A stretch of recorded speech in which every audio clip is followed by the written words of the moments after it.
Aula 7. Modelos de mediação. Harvard 2. Na aula anterior, você aprendeu que existem algumas escolas que estudam a negociação, a mediação e a conciliação. Você conheceu melhor o modelo linear proposto pelo projeto de negociação de Harvard, no qual o método é baseado em uma negociação por princípios e não por barganhas. Você explorou ainda a técnica de separar as pessoas dos problemas, compreendendo suas percepções, emoções e sua forma de se comunicar. Ao final dessa aula, você deve ser capaz de entender um pouco mais sobre os outros 2 pontos do método de negociação apresentado por Harvard. Vai compreender como focar nos interesses e procurar soluções que todos ganhem.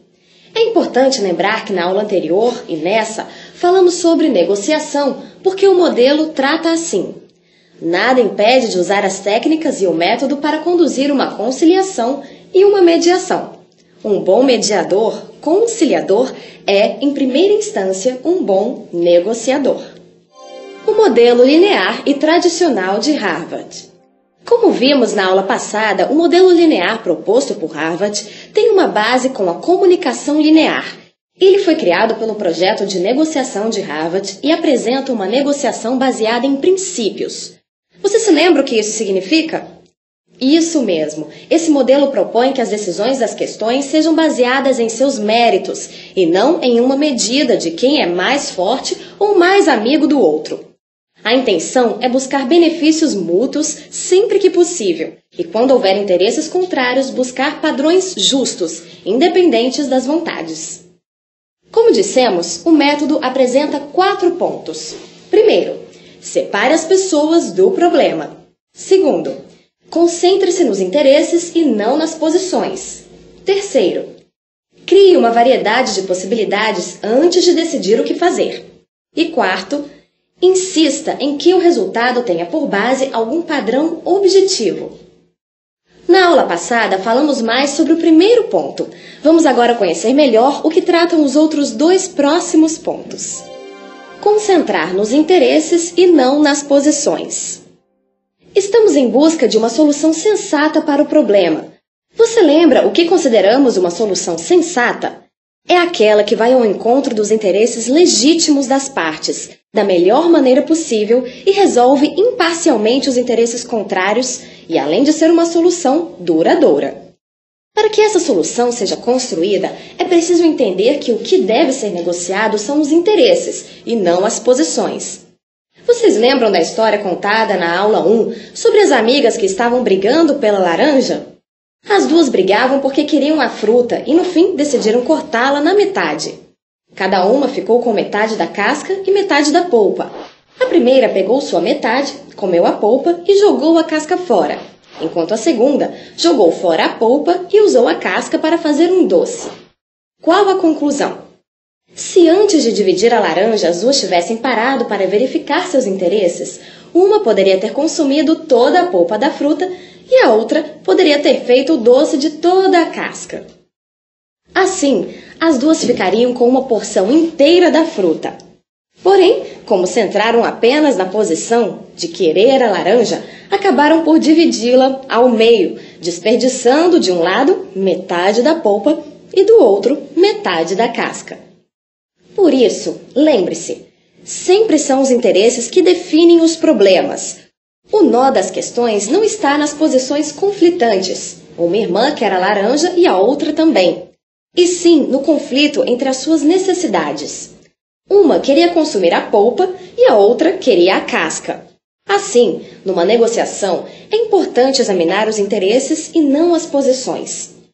A negociação dos interesses funciona por 2 motivos. Primeiro, porque para cada interesse existem normalmente diversas posições possíveis e capazes de atendê-lo.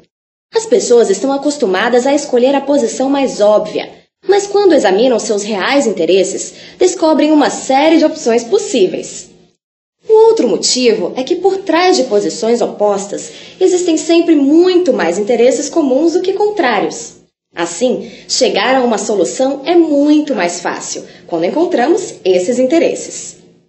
Muitas vezes, ao focar no interesse das partes e não em suas posições, elas descobrem que querem coisas iguais ou complementares, como no caso das amigas. Esse é um ponto muito importante levantado por Roger Fisher, William Ury e Bruce Patton. Por trás de posições opostas, há interesses comuns e compatíveis, e também contrários. A tendência é achar que, como temos posições opostas, nossos interesses também são. Mas, como vimos, isso nem sempre é verdade. Por isso, é preciso comparar os interesses comuns e contrários, para conseguir entender realmente o que as partes pretendem. E outro ponto importante é que muitas vezes o acordo só é possível porque os interesses são diferentes. Numa venda, por exemplo, o interesse de Dona Maria é receber R$1 por cada quilo de pão a Joana. E o interesse de Joana é comer um pão bem quentinho e delicioso, muito mais do que ter R$1 no bolso. Assim, os interesses são contrários, mas exatamente por isso a venda pode ser realizada. Estamos falando em interesse para cá, interesse para lá, muito bom negociar interesses e tudo mais. Mas como reconhecer os interesses? Como saber quais são os reais interesses das partes? Mais uma vez, a técnica que deve ser usada é se colocar no lugar do outro.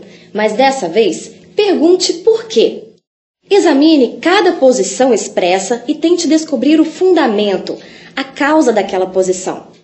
Outra boa opção é perguntar à outra parte o porquê daquele posicionamento dela. Ao fazer isso, explique que você quer apenas entender as necessidades dela e não pedir justificativas. A intenção é descobrir melhor o que ela deseja para que você possa atendê-la. Ao usar essas duas opções, pergunte também por que não. Essa pergunta vai poder ajudá-lo a entender a opção do outro. Você precisa entender o porquê o outro lado não atende ao seu primeiro pedido. Por que o outro escolheu não aceitar a sua proposta inicial? Por que vocês chegaram ao conflito? Tente usar outras duas perguntas. Quem é a pessoa que realmente toma a decisão? Como é a pessoa com quem você está negociando? E o que o outro acha que você está lhe pedindo para fazer? Se você descobrir que eles não sabem o que você está pedindo, provavelmente eles também não. Analise as implicações com os óculos do outro sobre os impactos que a sua proposta tem. Os pesquisadores sugerem algumas perguntas. Perderei ou ganharei apoio político? Irão meus colegas familiares me criticar ou me elogiar? Quais são as consequências a longo prazo e a curto prazo? Quais os impactos econômicos? O precedente será bom ou ruim? Essa ação é coerente com os meus princípios? Posso escolher essa medida depois, se eu quiser? Essas sugestões e mais outras perguntas podem ser respondidas e feitas para entender os interesses do outro. É importante lembrar que cada lado não possui apenas um interesse. Existem vários interesses em cada questão. Pensar que a negociação envolve múltiplos interesses ajuda a entender como lidar com a situação. Muitas vezes não estão em negociação apenas os interesses daquela parte, mas as do seu chefe, acionista, empregador. Lidar com essa diversidade de interesses ajuda a escolher o melhor caminho. Os pesquisadores de Harvard acreditam que existem interesses muito poderosos e que ficam normalmente acima de todos os outros. As necessidades humanas básicas. Muitos teorizaram sobre isso, inclusive Maslow, que criou uma pirâmide sobre o assunto. Vamos dar uma olhada nela. Para o psicólogo, as pessoas tendem a buscar o topo da pirâmide, mas resolvem primeiro a base. Já para Roger Fisher, William Ury e Bruce Patton, as necessidades básicas incluem segurança, bem-estar econômico, sentimento de pertencimento, reconhecimento e controle sobre a própria vida. Eles não as ordenam, mas acreditam que várias vezes em negociações tendemos a esquecê-las. Normalmente, o foco é sempre o dinheiro, mas não é. As negociações podem ser atrapalhadas quando os indivíduos acreditam que suas necessidades básicas estão ameaçadas. Por isso, a recomendação é que seja feita uma lista. Escreva os interesses de cada lado. Esse registro pode ajudar a criar soluções que atendam interesses que podem ser depois esquecidos. Além de tentar descobrir os interesses do outro, uma outra técnica recomendada para que a negociação esteja centrada nos interesses é muito simples: conversa aberta. É importante que o outro saiba o que você realmente quer na negociação. Por isso, não esconda, converse com a outra parte sobre seus interesses. Para que você tenha sucesso na sua fala, seja direto, explique bem seus interesses. A recomendação de Harvard é que os negociadores sejam específicos e mostrem a legitimidade de seus interesses. Falar sobre detalhes concretos ajuda a outra parte a entender o que você deseja e analisar se os interesses são conflitantes ou não. É importante também colocar primeiro o problema, o que você busca, e só então a solução que você acredita ser um bom caminho. Para ser melhor entendido, é preciso primeiro explicar suas razões e depois suas conclusões. Além de expor seus interesses, é necessário se importar com os interesses da outra parte. No mundo de hoje, estamos acostumados a ouvir que os outros são problemas deles. Esse tipo de postura durante uma negociação não é saudável e nem produtiva. Quando a outra parte percebe que está sendo compreendida, que alguém se importa com ela, a possibilidade de empatia e de disposição para encontrar um novo caminho é muito maior. Vale lembrar que o problema não é a pessoa, por isso seja rigoroso com o problema e agradável com as pessoas. O ataque deve ser direcionado à situação. Tratar bem o outro e focar a atenção ao problema auxilia a construir possibilidades que sejam boas para os dois lados. Inventar opções de ganhos mútuos. Muitas vezes as negociações terminam sem que a solução seja a melhor para os dois lados, apesar das partes saírem satisfeitas, como no caso da laranja. Isso acontece porque as pessoas acreditam que não precisam de muitas opções, então escolhem logo quando algo lhes parece razoável.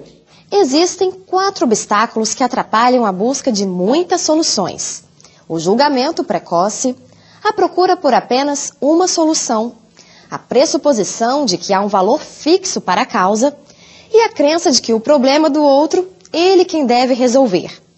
Ater-se a esses pontos é normal. Por isso, é preciso que o negociador ajuste os pontos com a outra parte, para que eles sejam ultrapassados. Mostrar que não existe afobação para encontrar uma solução, que existem mais caminhos e que você está preocupado em resolver também o problema dele.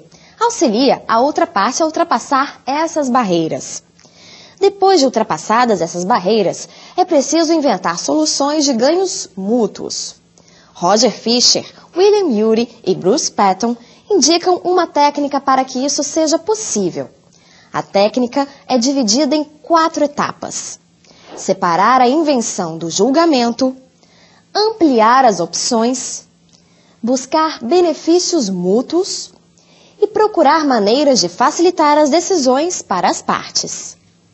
Separação entre invenção e o julgamento. Quando estamos criando algo e alguém julga a nossa ideia, a tendência é a retratação. O cérebro bloqueia o pensamento porque passamos a nos sentir errados ou ridículos. Como a intenção é construir muitas opções, é importante que a invenção, as ideias, sejam livres de censura. É preciso fazer sessões livres para que as pessoas possam pensar em muitas soluções. Para realizar uma sessão livre, é importante definir o objetivo, os participantes e que a atmosfera seja informal. Caso seja possível obter a ajuda de um terceiro facilitador, também é uma boa opção. Muitas negociações começam com apenas as partes, mas necessitam que um terceiro os auxilie depois. Algumas vezes, é importante ter alguém que ajude a conduzir os trabalhos. Numa sessão livre, é importante esclarecer as regras, enfatizando que o que é dito ali não necessariamente vai acontecer e que podem aparecer ideias muito absurdas, e isso não é um problema. Às vezes, uma ideia sem lógica conduz a excelentes opções de solução. Após a chuva de ideias, analise as opções e avalie quais são as mais promissoras e podem ser melhor desenvolvidas. A escola de Harvard acredita que essas sessões livres podem ser feitas por apenas uma das partes ou com as duas em conjunto. Em procedimentos autocompositivos, nos quais as partes estão procurando construir um acordo, fazer sessões livres é bastante importante, pois isso faz com que eles se sintam responsáveis pela solução e capazes de resolver seus dilemas sozinhos. Ampliação das opções. A tendência natural é que as pessoas procurem a resposta certa. Procuramos apenas um caminho, e isso acaba por atrapalhar a visão de outras escolhas possíveis. Depois de ter feito sessões livres para poder buscar alternativas, é preciso avaliá-las e trabalhar em cima delas. O projeto de negociação de Harvard sugere que seja usada o gráfico circular. Esse tipo de gráfico é meio fácil de gerar boas ideias.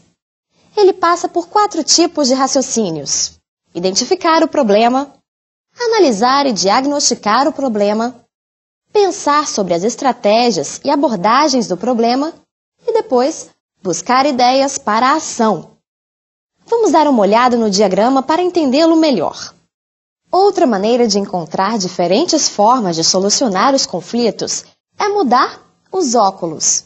Mas dessa vez, ao invés de pegá-los emprestados da outra parte, a intenção é pegá-los de diferentes pessoas, de diferentes áreas de conhecimento. Tente olhar o problema sob a ótica de um médico ou então de um administrador.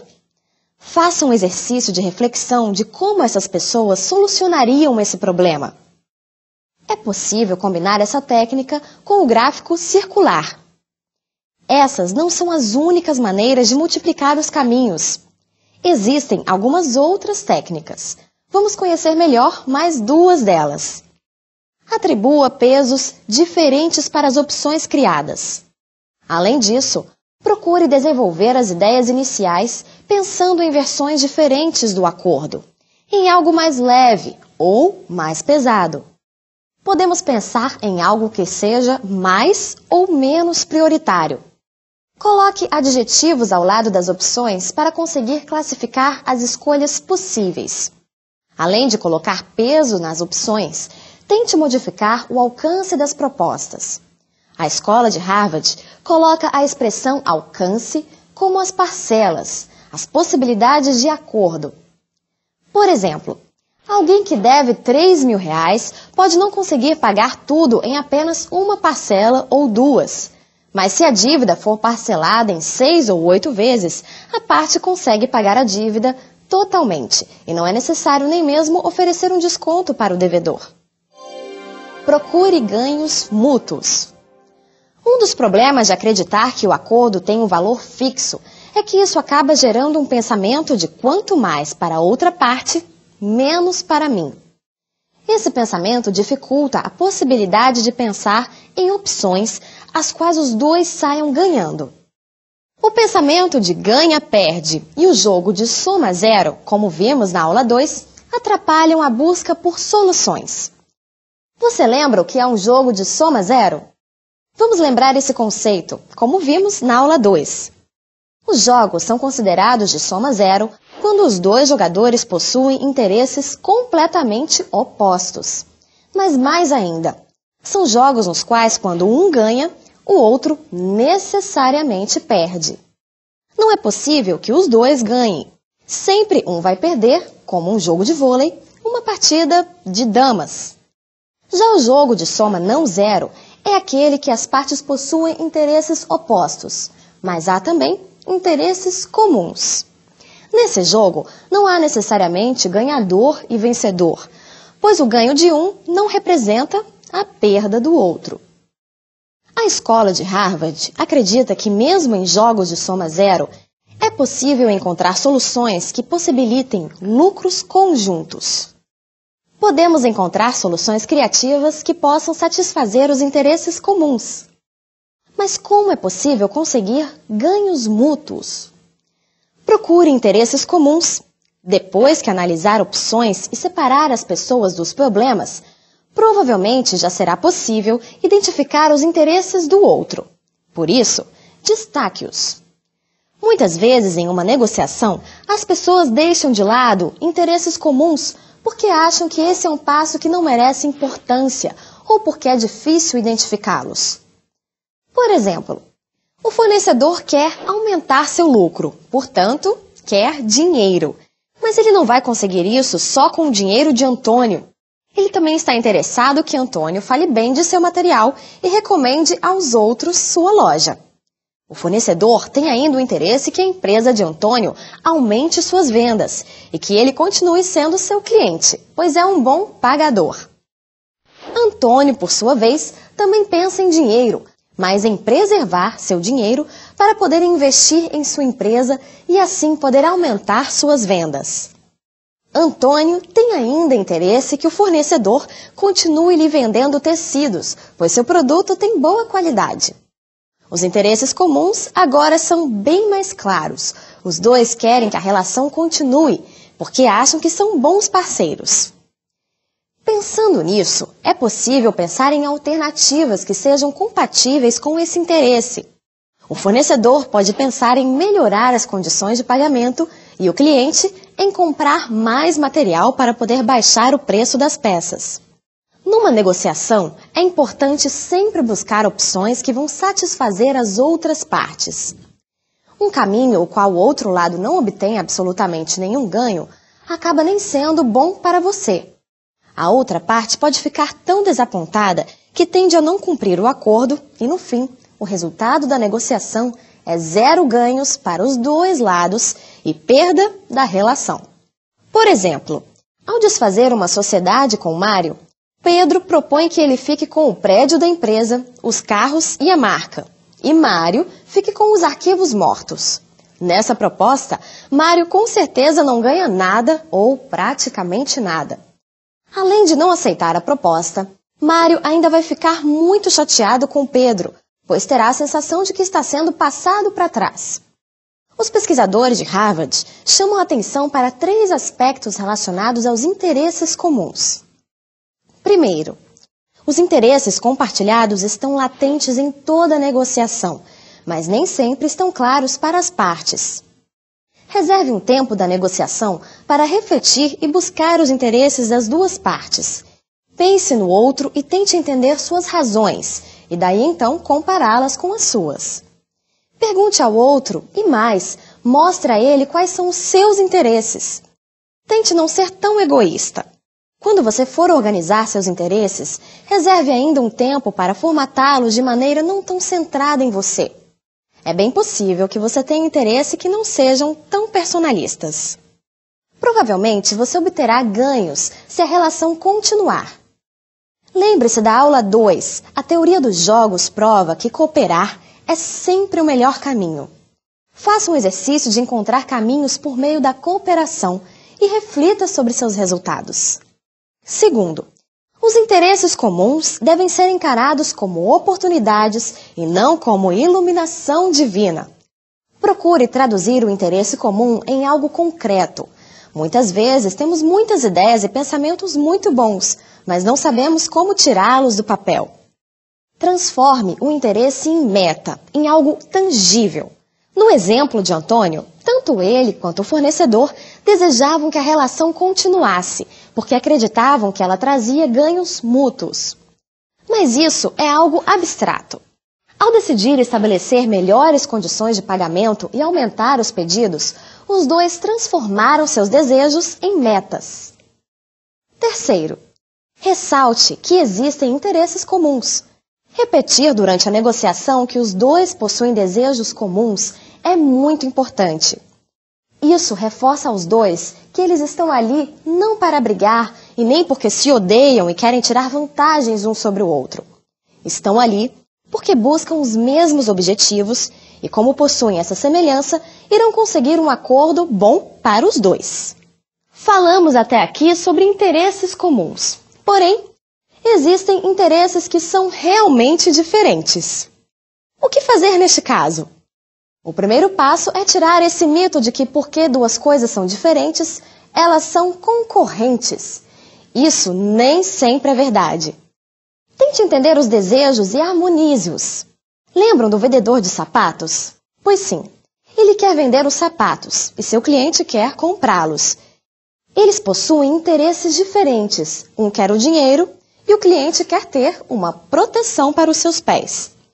Claramente, eles querem coisas diferentes, mas é justamente por isso que eles conseguem entrar em um acordo. As variações de propósitos fazem com que as relações possam acontecer e até durarem mais. Pense num casal que o marido gosta de miolo de pão e a esposa da casca do pão. Quando vão à padaria, eles se completam enquanto um come a parte de fora do pão, o outro come a parte de dentro. Mas existem também crenças diferentes. Por exemplo, ao desfazerem sua sociedade, Mário e Pedro acreditam que estão certos, que eles que têm a razão, como dizemos normalmente. E de fato, os dois podem estar certos, cada um em sua medida. Se as partes conversam e escutam os argumentos do outro, podem chegar à conclusão que os dois têm razão. Mário e Pedro acham que devem ficar com a marca da empresa e não conseguem chegar a uma solução, mas podem concordar dividi-la, de modo que os dois possam receber os lucros gerados. Uma forma eficiente de conseguir uma solução de ganhos mútuos é indagar o outro sua preferência. Vocês estão percebendo? Quanto mais informações as partes têm sobre si, mais facilmente conseguirão um acordo. Por mais simples e banal que pareça, a melhor forma de negociar é sim, ser transparente e sincero. É muito importante comunicar ao outro e escutá-lo. Para saber onde se quer chegar, é preciso perguntar aos andarilhos o caminho que preferem seguir. Pense num relacionamento amoroso. A mulher gosta muito de ser surpreendida e ganhar presentes. Ela vai criar várias expectativas sobre as ações do marido.